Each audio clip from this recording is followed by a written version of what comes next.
तो दोस्तों आज से हम जेड डायनेस्टी का सीजन 2 स्टार्ट करने वाले हैं, जिसमें हमें सीजन 1 के 10 साल बाद की कहानी को दिखाया जाएगा, जहां सीजन 1 के लास्ट में बियाओ तो मारी गई थी। इसी वजह से शियाओ फान ने उसका डीमन सेट ज्वाइन कर लिया होता है, क्योंकि अब उसे इंसानों से काफी ज्यादा नफरत हो चुकी है और इन 10 सालों में उसे बियाओ के फादर ने ही कल्टिवेशन करना सिखाया है, जिस वजह से शियाओ फान के पास काफी सारी डिमोनिक कल्टिवेशन पावर आ चुकी है। उसी का इस्तेमाल करते हुए वो सारे लोगों से अपना बदला लेना चाहता है। यही कहानी हमें सीजन 2 में दिखाई जाएगी। तो सीजन 2 के स्टार्ट में हम एक गांव का सीन देखते हैं, जहां पर काफी ज्यादा तूफान आया हुआ था, इसलिए सारे के सारे लोग एक होटल में आकर पनाह लेने लगते हैं और वहां आने के बाद वो सभी आपस में बातें करना शुरू कर देते हैं, जहां सारे लोगों का ये कहना होता है कि सारे के सारे डीमन सेट आपस में मिलते जा रहे हैं, न जाने इसके पीछे उनकी क्या वजह हो सकती है। उन लोगों का जरूर कुछ ना कुछ प्लान होगा। सभी अपनी अपनी राय दे रहे होते हैं कि उनका ये प्लान हो सकता है, लेकिन तब वहां पर उस फॉर्च्यून टेलर की बेटी आती है, जिसे हमने सीजन 1 में भी देखा था, लेकिन तब वो वहां पर छोटी थी और उस फॉर्च्यून टेलर ने शियाओ फान को पिछले सीजन में भी कई सारी बातें बताई थी। फॉर्च्यून टेलर की बेटी का नाम ज़ोई होता है। वो वहां पर सारे लोगों को शांत करवाते हुए कह रही होती है, तुम लोगों को कुछ नहीं पता कि आखिर डीमन सेट आपस में क्यों जुड़ रहे हैं। उनके पीछे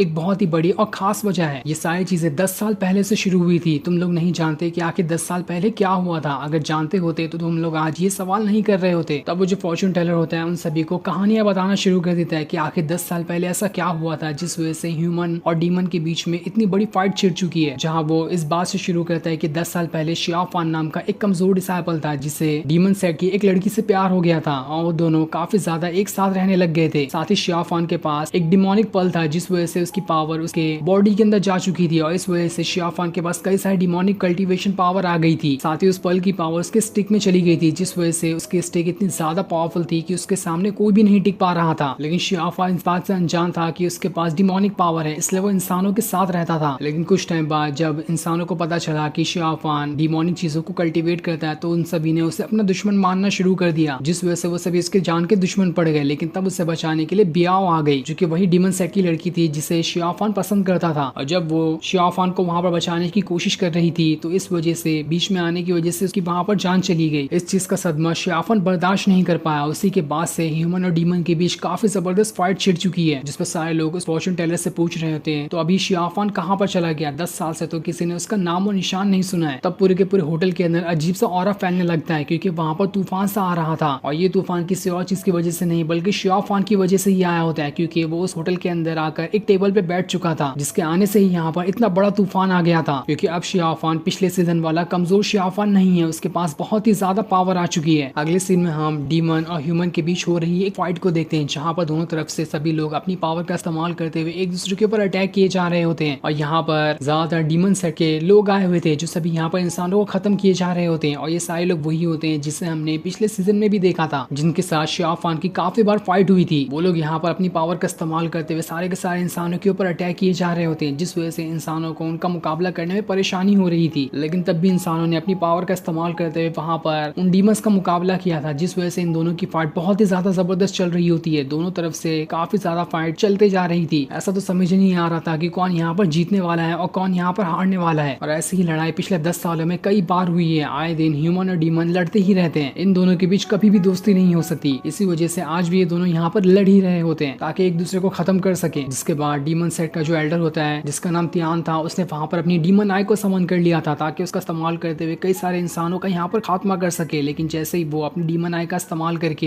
इंसानों के ऊपर अटैक करता, इससे पहले ही वहां पर शियाओ फान आ जाता है, जो वहां पर अपने डिमोनिक ऑरा का इस्तेमाल करते हुए एक बहुत ही ज्यादा बड़ा डीमन हैंड लेकर आ जाता है, जिसके अंदर उसने तियान की डिमोनिक आई को पकड़ लिया था। और वो पकड़ने के बाद उसे वहां पर दबा देता है, जिस वजह से तियान को काफी ज्यादा तकलीफ हो रही होती है, क्योंकि उसकी वहां पर डीमन आई खत्म हो चुकी थी। जिसके बाद शियाओ फान जैसे जैसे अपना कदम बढ़ा रहा होता है, चारों तरफ की जगह बिल्कुल टूटने लग गई थी। ये देखकर तो सभी लोग हैरान रहते हैं कि आखिर ये है कौन और यहाँ पर ये क्या करने के लिए आया है। इसकी पावर तो इतनी ज्यादा लग रही है कि इसके ऑरा से ही कई सारे लोग यहाँ पर मारे जा रहे हैं। और बिल्कुल वैसा हो भी रहा था। जैसे जैसे शियाओ फान आगे बढ़ रहा होता है, उसके डिमोनिक ऑरा की वजह से कई सारे इंसान और डीमन वहां पर बस मारे जा रहे थे, जिस वजह से सभी लोग एकदम घबरा चुके थे कि अब वो यहाँ पर जाए तो जाए कहाँ। किसी के अंदर हिम्मत नहीं होती कि वो शियाओ फान के पास जाकर उससे फाइट कर सके, क्योंकि कोई भी उसके 10 कदम दूर तक भी नहीं खड़ा हो पा रहा था। उसका डीमन ऑरा इतना ज्यादा खतरनाक तरीके से बाहर निकल रहा होता है कि उसके ऑरा से कई सारे लोग वहां पर मारे जा चुके थे। इसलिए सभी लोगों को समझ में आ जाता है कि वो यहाँ पर शियाओ फान से तो फाइट नहीं कर सकते, इसलिए सारे के सारे लोग वहां पर शियाओ फान के सामने सरेंडर करना शुरू कर देते हैं। और इसमें तो सबसे पहले वो इंसान ही थे जिन्होंने सबसे पहले शियाओ फान के सामने खुद को सरेंडर कर दिया था। ये देखकर तियान जो होता है वो भी समझ जाता है कि वो यहाँ पर शियाओ फान का मुकाबला नहीं कर सकता, इसलिए वो भी वहां वहाँ पर अपने सारे के सारे डीमन के साथ शियाफान के सामने सरेंडर करने के लिए आगे बढ़ रहा होता है। तब वहाँ पर उसके सेट का एक आदमी आता है जिसका नाम वाइल्ड डॉग था। वो यहाँ पर ध्यान से कह रहा होता है, आप ऐसा कैसे कर सकते हैं, आप तो हमेशा से हमारे सेट के सबसे ज्यादा पावरफुल एल्डर रहे हैं ना, तो आप इसके सामने कैसे झुक सकते हैं, ये चीज आपको बिल्कुल भी शोभा नहीं देती। मैं अपने डीमन सेट को कभी भी धोखा नहीं दे सकता इस शियाफान के सामने सरेंडर करके, इसलिए मैं कभी भी इसके सामने सरेंडर नहीं करूंगा। इसलिए मैं आप लोगों को भी कहता हूँ कि इसको सरेंडर मत करो, उससे अच्छा तो हम लोगों को यहाँ पर मर जाना चाहिए। इस शियाफान के हाथों मरने से तो अच्छा ही होगा। ये सुनकर तो तियान को भी काफी ज्यादा गुस्सा आ रहा होता है, लेकिन उसको समझ नहीं आ रहा था कि वो यहाँ पर शियाफान के सामने सरेंडर ना करे तो आखिर वो करे तो करे क्या, क्योंकि शियाफान उसे ऐसा तो नहीं छोड़ने वाला। लेकिन उसके पास दूसरा कोई भी चारा नहीं था शियाफान के सामने सरेंडर करने के लिए, इसलिए वो अपना लीडर वाला बैज उठाकर सीधा वाइल्ड डॉग को ही दे देता है और उसे कहता है, लो और तुम खुद ही आगे से हमारे सेट को संभाल लो, अगर तुम्हारे अंदर हिम्मत है तो। जो देखकर तो वाइल्ड डॉग भी हैरान था कि आखिर इस तियान को यहाँ पर हो क्या गया है। लेकिन वाइल्ड डॉग जो होता है अभी भी शियाफान के सामने सरेंडर करने के लिए तैयार नहीं था। वो वहां से आगे बढ़ते हुए खाई के पास आ जाता है जहाँ वो सभी से कह रहा होता है, मैं यहाँ पर मर जाऊंगा लेकिन शियाफान के सामने कभी भी कुछ सरेंडर नहीं करूंगा। इसके बाद शियाफान जो होता है बिजली की रफ्तार के साथ सीधा वाइल्ड डॉग के पास ही आ जाता है। वाइल्ड डॉग को तो लग रहा था कि वो यहाँ पर उसे मार देगा, लेकिन शियाफान उसे मारता नहीं है, क्योंकि उसकी हिम्मत देखकर शियाफान को काफी ज्यादा हैरानी हुई थी। वो वहाँ पर उसे कहता है, मैं यहाँ पर तुम्हें मारने के लिए नहीं आया हूँ, मैं तो यहाँ पर तुमसे ये कहने के लिए आया कि तुम आगे से मेरे साथ रह सकते हो। अगर तुमने इस ऑफर को ठुकरा दिया तो वैसे भी तुम्हारे कई सारे दुश्मन बन चुके हैं जो तुम्हें कभी भी मार डालेंगे, इसलिए भलाई इसी में होगी कि तुम्हें मेरा ऑफर मान लेना चाहिए और मेरे साथ हो जाना चाहिए। और इतना कहने के बाद वो वहाँ से चला जाता है वाइल्ड डॉग के ऊपर उसका डिसीजन छोड़ने के लिए कि वो यहाँ पर शियाफान का साथ रह देना चाहता है या फिर नहीं, क्योंकि अगर वो उसका साथ नहीं देगा तो वो वाइल्ड डॉग अभी अकेला हो जाएगा, उसके बाद तो ह्यूमन मिलकर उसे मार ही डालेंगे। जिसके बाद शियाफान वहाँ से अपना आगे का सफर शुरू कर देता है, जहाँ पर उसके पास वो मंकी भी होता है जो उसे पिछले सीजन में मिला था, और अब से वो मंकी हमेशा से शियाफान के साथ ही रहता है। उसके बाद शियाफान वहाँ से आगे बढ़ जाता है। दूसरी तरफ हम किन्यू सेट का सीन देखते हैं, जहाँ पर पहले शियाफान यहाँ का डिसाइपल हुआ करता था। वहाँ पर उस सेट का जो गार्डियन ड्रैगन होता है उसे कुछ अजीब सा महसूस होने लगता है, इसलिए वो वहाँ पर अपनी पावर को एक्टिवेट करते हुए बाहर आ जाता है। ये देखकर तो सारे लोग हैरान थे कि यहाँ पर ये गार्डियन ड्रैगन क्या करने के लिए आया है, इसलिए वो सभी वहाँ पर अपने फॉर्मेशन को एक्टिवेट करना शुरू कर देते ताकि यहाँ पर गार्डियन ड्रैगन को शांत कर सके, वरना तो यहाँ पर वो बड़ी ही आसानी के साथ इस पूरे के पूरे सेट को यहाँ पर खत्म कर सकता है। वहाँ पर सेट के एक एक करते हुए जीनियस डिसाइपल आ रहे होते हैं तो ताकि वो सारे के सारे लोग मिलकर यहाँ पर उस ड्रैगन को शांत कर सके, लेकिन वो ड्रैगन तो यहाँ पर शांत होने का नाम ही नहीं ले रहा था। उसने वहाँ पर शायद शियाफान के डीमन ऑरा को महसूस कर लिया होगा, जिस वजह से वहाँ पर वो इतना ज्यादा घबराया हुआ था। लेकिन तब उस ड्रैगन को शांत करने के लिए वहाँ पर ज़ूकी आ जाती है, जो वहाँ पर अपनी फॉर्मेशन और स्वॉर्ड का इस्तेमाल करते हुए काफी खतरनाक वाला अटैक उस ड्रैगन के ऊपर ही कर देती है ताकि वो ड्रैगन वहाँ पर शांत हो सके। और जैसे शियाफान की न्यू सेट के वहाँ से आगे बढ़ जाता है, वो ड्रैगन भी यहाँ पर खुद ब खुद धीरे धीरे शांत होने लग गया था। उसके बाद वो वहाँ से चला जाता है। ये देखकर तो सारे डिसाइपल की जान में जान आती है कि चलो आखिरकार ये ड्रैगन यहाँ पर शांत तो हुआ। उन सभी को लग रहा होता है कि यहाँ पर ज़ूकी की वजह से वो ड्रैगन शांत हुआ है, जबकि असल में तो वो ड्रैगन शियाफान के वहाँ से आगे बढ़ जाने की वजह से शांत हुआ था, क्योंकि शियाफान का ऑरा इतनी दूर तक फैला हुआ था कि उस वजह से काफी दूर होने के बाद भी उस ड्रैगन ने उसके ऑरा को महसूस करके डर गया होता है। दूसरी तरफ हम शियाफान को देखते हैं जो उस जगह पर आया होता है जहाँ पर बियाओ की बॉडी को रखा गया है। अब वो यहाँ पर बियाओ की बॉडी से ही मिलने के लिए आया होता है, क्योंकि उसने पूरे 10 सालों तक के बियाओ की बॉडी को बर्फ में रखते हुए उसे पूरी तरह से प्रोटेक्ट करके रखा है ताकि उसे खरोच तक ना आ सके। और हर दिन वो यहाँ पर उससे मिलने जरूर आता है। जहाँ आने के बाद वो बियाओ से कह रहा होता है, तुम्हारे फादर की वजह से आज मैंने डीमन सेट के ऊपर भी अपना कंट्रोल हासिल कर लिया। वहाँ के कई सारे लोगों ने मेरे सामने सरेंडर कर दिया है, क्योंकि तुम्हारे फादर ने मुझे कई सारी कल्टीवेशन टेक्निक सिखाई है। जिसके बाद वो वहाँ पर बियाओ के साथ बिताए अच्छे पलों को याद कर रहा होता है और उसे भी उसके बारे में बता रहा होता है ताकि यहाँ पर शियाफान का थोड़ा टाइम पास हो सके, कि जब भी वो बियाओ की बॉडी के साथ रहता है उसे बहुत ही अच्छा महसूस होता है, क्योंकि इस दुनिया में अब सिर्फ वही है उसके पास जिससे वो खुलकर अच्छे से बातें कर सकता है और हंसी मजाक भी कर सकता है। लेकिन तभी उसकी आंखों से आंसू भी आने लगते हैं, क्योंकि उसे वो चीज याद आ गई थी जब उसके लिए बियाओ ने खुद को सेक्रीफाइस कर दिया था। उसने 10 सालों में बहुत ज्यादा मेहनत की है ताकि वो बियाओ को दोबारा से रीइंकार्नेट कर सके, लेकिन अभी तक वो इसमें कामयाब, वो पूरी कोशिश करता है कि वो किसी भी तरह से बियाओ को रीइंकार्नेट कर सके, लेकिन अभी तक वो कामयाब हो ही नहीं पाया। उसकी सारी कोशिशें बिल्कुल नाकाम होते जा रही है। वहीं पर बियाओ की आंट भी होती है जो शियाफान को यहाँ पर देख रही होती है, और तब वहाँ पर उसके सेट का एक दूसरा एल्डर आ जाता है जो यहाँ पर बियाओ की आंट से कहता है, तुम्हें यहाँ पर शियाफान से मिलने नहीं आना चाहिए। जानता हूँ मैं कि शियाफान हर बार बियाओ की बॉडी से मिलने के लिए आता है, लेकिन तब भी वो बहुत ही ज्यादा खतरनाक इंसान है, इसलिए तुम्हें उसके साथ नहीं रहना चाहिए। बियाओ के फादर ने उसे कल्टीवेशन पावर सिखाई है, जिस वजह से शियाफान पहले से कहीं गुना ज्यादा पावरफुल बन चुका है, और ये पिछला वाला कमजोर शियाफान बिल्कुल भी नहीं रहा। लेकिन तब भी वहाँ पर बियाओ की जो आंट होती है उसे कुछ भी जवाब नहीं देती और उसे बिना जवाब दिए वहाँ से चली जाती है। दूसरी तरफ हम जिंगयू को देखते हैं जो कि शियाफान का बचपन का सबसे अच्छा दोस्त है और वो ड्रैगन पीक का डिसाइपल था, लेकिन अब उसने वहाँ से खुद को हटा लिया होता है क्योंकि ड्रैगन पीक का जो मेन एल्डर था उसने ही डीमन के साथ हाथ मिला लिया था, जिस वजह से जिंगयू का अब दूसरा एक मास्टर हो गया होता है जिसके साथ ही जिन्यू अब रहता है। जिसके बाद वहाँ पर जो एल्डर होता है वो कई सारी मोमबत्ती को जिन्यू की तरफ ही भेजना शुरू कर देता है ताकि देख सके कि जिन्यू के पास अभी कितनी कल्टीवेशन पावर आई है। इसलिए जिन्यू वहाँ पर अपनी पावर का इस्तेमाल करते हुए कई सारी मोमबत्ती को 1 सेकंड के अंदर ही काट देता है। ये देखकर तो वो जो एल्डर था वहाँ पर जिन्यू से खड़ा होता है, तुमने इन 10 सालों के अंदर खुद को बहुत ही ज्यादा पावरफुल बना लिया है, जितना कि मैंने सोचा था तुम मुझसे कहीं गुना ज्यादा पावरफुल बन चुके हो। ये सुनकर जिन्यू जो होता है उस एल्डर का वहाँ पर शुक्रिया करने लगता है, उसकी तारीफ करने के लिए। इसके बाद वो जो एल्डर होता है जिन्यू को यहाँ पर कह रहा होता है, क्या तुम जानते हो कि न्यू सेट के अंदर कई सारे अलग अलग सेट के लोग एक साथ आकर जमा हो रहे हैं। मुझे तो शक है कि यहाँ पर कुछ बहुत ही बड़ा होने वाला है, इसी वजह से सारे के सारे लोग वहाँ पर जाकर जमा हो रहे हैं। उसी तरह से जैसे कि न्यू सेट में अलग अलग सेट शामिल हो रहे हैं, वैसे ही डीमन सेट के अंदर भी कई सारे डीमन सेट जाकर शामिल होते जा रहे हैं। इन सभी के बीच हो सकता है बहुत ही बड़ी फाइट शुरू होने वाली हो। ये सुनकर तो जिन्यू भी सोच रहा होता है कि उसे भी वहाँ पर न्यू सेट के अंदर जाना चाहिए, लेकिन उसे डर लग रहा होता है कि यहाँ पर वो एल्डर उसे यहाँ से जाने देंगे भी या फिर नहीं, क्योंकि इतने सालों से वो उनके पास ही रहा था और ऐसे वो उसे छोड़ के जाएगा तो उस एल्डर को काफी बुरा लग सकता है। इसलिए उसके अंदर हिम्मत नहीं होती कि यहाँ पर वो एल्डर को कह सके कि मैं यहाँ से जा रहा हूँ। लेकिन उसके कहने बगैर ही वो जो एल्डर होते हैं वो समझ चुके थे कि जिन्यू यहाँ से उसी जगह पर जाना चाहता है ताकि देख सके कि आखिर सारे लोग वहाँ पर क्यों जमा हो रहे हैं। इसलिए वो उसे वहाँ पर जाने की परमिशन दे देते हैं। ये देखकर तो जिन्यू काफी ज्यादा खुश हो जाता है और उस एल्डर का वहाँ पर शुक्रिया करने लगता है, जहाँ वो उनसे कह रहा होता है, इन सालों में आपने जो भी मुझे सिखाया उससे मैं कभी नहीं भूल सकता और आपकी सिखाई हुई सारी की सारी टेक्निक का इस्तेमाल करते हुए जितने भी डीमन हो सकते हैं उन सभी को खत्म करने की कोशिश करूंगा। जिसके बाद वो वहाँ से चला जाता है। जाने के बाद वहाँ पर न्यू सेट का जो मेन एल्डर होता है वो वहाँ पर आ जाता है और उस एल्डर का वहाँ पर शुक्रिया करने लगता है इन 10 सालों तक के जिन्यू को संभालने के लिए, क्योंकि जब उन्होंने शियाफान के ऊपर जू जियान स्वॉर्ड का इस्तेमाल करते हुए अटैक किया था तभी से जिन्यू काफी ज्यादा गुस्सा हो चुका था और उसके बाद ही वो सेट को छोड़कर चला गया था। जिसके बाद इस एल्डर ने उसे यहाँ पर संभाला है, वो भी मेन एल्डर की कहने की वजह। इसलिए वो यहाँ पर आकर उस एल्डर का शुक्रिया कर रहा होता है जिन्यू को 10 सालों तक के संभालने के लिए और उसे अच्छी ट्रेनिंग देने के लिए। दूसरी तरफ हम बियाओ के फादर को देखते हैं जिनका नाम वांग था। वहाँ पर शियाफान आ जाता है। इसे देखकर वांग उससे कह रहे होते हैं, तुम जहाँ पर भी जाते हो वहाँ पर सारे के सारे लोगों को मार कर आते हो, लेकिन आज तुमने किसी एक इंसान को छोड़ दिया है, इसका नाम वाइल्ड डॉग है। जो सुनकर तो वांग जो होता है शियाफान से कह रहा होता है, ऐसा लग रहा है कि तुम्हारे अंदर जो डिमोनिक पावर थी वो धीरे धीरे कम होते जा रही है, तभी तुमने एक इंसान को वहाँ पर छोड़ दिया। लेकिन खैर कोई बात नहीं, मुझे अभी यहाँ पर तुमसे कुछ और जरूरी खास बात करनी है। क्या तुम जानते हो कि सारे ह्यूमन और डीमन सेट आपस में मिल चुके हैं और दोनों तरफ से एक दूसरे के काफी ज्यादा दुश्मन बन चुके हैं। जिसके बाद वो सारे के सारे लोग किसी वेस्टर्न स्वाम्प के अंदर जाकर मिलने वाले हैं। मैंने तो यहाँ तक ये भी सुना है कि वहाँ पर किसी तरह का बहुत ही खास तरह का ट्रेजर आने वाला है, उसे ही लेने वहाँ पर ह्यूमन और डीमन दोनों जाएंगे, जिनके बीच बहुत ही जबरदस्त फाइट होगी। जो भी इस फाइट को जीतेगा उसे ही वहाँ पर वो ट्रेजर मिलने वाला है। ऐसा कहा जाता है कि जिसके पास भी वो ट्रेजर आ जाए उसकी पावर का अंदाजा भी नहीं लगाया जा सकता। इसलिए मैं उम्मीद कर रहा हूँ कि तुम भी वहाँ पर जाओगे और वहाँ जाने के बाद उस ट्रेजर को हासिल करने की कोशिश करोगे ताकि हमारा जो डीमन सेट है वो पहले से भी ज्यादा पावरफुल बन सके। जिसके बाद तो किसी भी इंसानों के अंदर हिम्मत नहीं होगी कि वो हमारे सेट के ऊपर आंख उठाकर भी देख सके। तो बताओ मुझे कि आखिर तुम्हारा क्या ख्याल है, क्या तुम भी वहाँ पर जाना चाहते हो? जिस पर शियाफान जो होता है वो कह रहा होता है, हमारे डीमन सेट के साथ भी 4 अलग अलग सेट आपस में मिले हुए हैं, जिनमें से सबसे ज्यादा पावरफुल हमारा सेट और वांडू सेट है, लेकिन हम दोनों से भी ज्यादा पावरफुल चान शेंग सेट है, जिनके पास हम दोनों सेट से थोड़ी सी ज्यादा पावर है। लेकिन सारे के सारे डीमन सेट वाले भी बस यही चाहते हैं कि हमारा कब्जा दूसरे के सेट के ऊपर हो जाए, जिस वजह से उनकी पावर और ज्यादा बढ़ जाएगी। इसलिए हमें किसी के ऊपर भी उतना ज्यादा भरोसा नहीं करना है, क्योंकि हम नहीं जानते कि कब कौन हमारे दोस्तों में से हमारा दुश्मन निकल कर आ जाए। इसलिए हमें जो भी कदम उठाना होगा वो काफी ज्यादा सोच समझ के उठाना पड़ेगा। इसलिए हम ऐसे भी किसी के ऊपर उंगली नहीं उठा सकते। अगर हमने किसी गलत इंसान के ऊपर उंगली उठा दी तो हो सकता है वो हमारा दोस्त होने के बाद हमारा दुश्मन बन जाए। इसलिए हमें जैसा खेल चलते हुए आ रहा है वैसा ही चलना है, किसी को भी शक होने नहीं देना है कि हमें दूसरे के ऊपर शक हो सकता है। जैसा हम खेल पहले से खेलते हुए आ रहे थे वैसे ही हम खेलेंगे। बस एक बार हमारे पास वो ट्रेजर आ जाए उसके बाद तो सारे लोगों को हमारे सामने झुकना ही पड़ेगा। और मैं आपसे वादा करता हूँ कि मैं पूरी की पूरी कोशिश करूंगा उस ट्रेजर को हासिल करने के लिए। ये सुनकर तो वांग जो होता है शियाफान से कह रहा होता है, तुम बिल्कुल वैसा ही सोचते हो जैसा कि मैं सोचता हूँ, तुमने तो मुझे यहाँ पर बिल्कुल ही इम्प्रेस करके रख दिया। जिस पर शियाफान कहता है, आखिर मैं ऐसा कैसे ना सोचूं, पिछले 10 सालों में तो आपने मुझे अपनी सारी की सारी चीजें सिखा दी है और इतनी सारी आपकी चीजें सीखने के बाद मैं आपकी तरह सोच भी ना सका, तो मेरा इतनी सारी चीजों को सीखने का आखिर फायदा क्या हुआ। जिस पर वांग जो होता है शियाफान से कह रहा होता है, मैंने जो तुम्हें सिखाया है उसे सीखना इतना ज्यादा आसान भी नहीं था जिससे तुमने बस 10 सालों के अंदर ही सीख लिया। ये बिल्कुल रेयर है, ऐसा कोई भी नहीं कर सकता कि इतनी सारी चीजों को वो 10 साल के अंदर ही सीख जाए, पर तुमने ये काम करके दिखा दिया। इसलिए अब तुम जाकर उस ट्रेजर को लेने की कोशिश कर सकते हो। मुझे तुम्हारे पर पूरा भरोसा है कि तुम पूरी कोशिश करोगे ताकि उस ट्रेजर को हासिल कर सको। ये सुनकर शियाफान जो होता है वहाँ से उस ट्रेजर को लाने के लिए वहाँ से जा रहा होता है, लेकिन जैसे वो थोड़ी दूर आता है वांग जो होता है उसे रोक कर कहता है, रुक जाओ, मुझे तुमसे एक और बात कहनी है। तुम भले से ही हमारा साथ देते हो, लेकिन तुम इस बात को भूल मत जाना कि तुम पहले ह्यूमन का साथ देते थे और डीमन को दुश्मन मानते थे। सके। तो मैं ये नहीं चाहता कि तुम्हारे पुराने वाले ख्याल दोबारा से वापस सामने निकल कर आ जाए। उसके बाद वो उसे एक लेटर भी दे देते हैं जिसमें ये लिखा होता है कि डीमन सेट के जितने भी लोग होंगे वो सभी शियाफान का ऑर्डर मानते हुए उसके साथ उस ट्रेजर को लाने के लिए जाएंगे। सभी लोगों का शियाफान वहाँ पर लीडर होने वाला है ताकि वो सारे के सारे लोग मिलकर उस ट्रेजर को वहाँ पर हासिल कर सके। तो शियाफान जो होता है वांग से कह रहा होता है आपको टेंशन लेने की जरूरत नहीं है, जैसा आप चाहते हैं वैसा ही होगा। और इतना कहने के बाद वो वहाँ से चला जाता है। दूसरी तरफ हम न्यू सेट का सीन देखते हैं जहाँ पर सारे के सारे डिसाइपल को एल्डर ने बुलाया होता है क्योंकि यहाँ पे सभी मिलकर उसी ट्रेजर को लाने के लिए जा रहे हैं। जिसके बाद वहाँ पर सेट का मेन एल्डर और बाकी सारे लोग भी आकर जमा हो जाते हैं और तब वहाँ पर वो मैसेंजर आता है जो कि सेट के एल्डर को आगे क्या करना है उसके बारे में बताता है। वहाँ पर मैसेंजर आने के बाद सभी को बता रहा होता है कि कुछ दिनों बाद वेस्टर्न स्वैम्प के अंदर एक बहुत ही खास ट्रेजर आने वाला है जिससे हमें लेना ही पड़ेगा क्योंकि वो ट्रेजर हम कैसे भी करके डीमंस के हाथों नहीं लगने दे सकते हैं, क्योंकि अगर एक बार वो ट्रेजर डीमन के हाथों लग गया तो उसके बाद इंसानों की इतनी बुरी तरीके से बर्बादी होगी जिसका तो हम अंदाजा भी नहीं लगा सकते। इसलिए हमें पूरी तरह से अपनी तैयारी शुरू कर देनी है ताकि हम जहाँ जाकर उस ट्रेजर को हासिल कर सके। इसी चीज में हमारी मदद त्यानिन टेम्पल के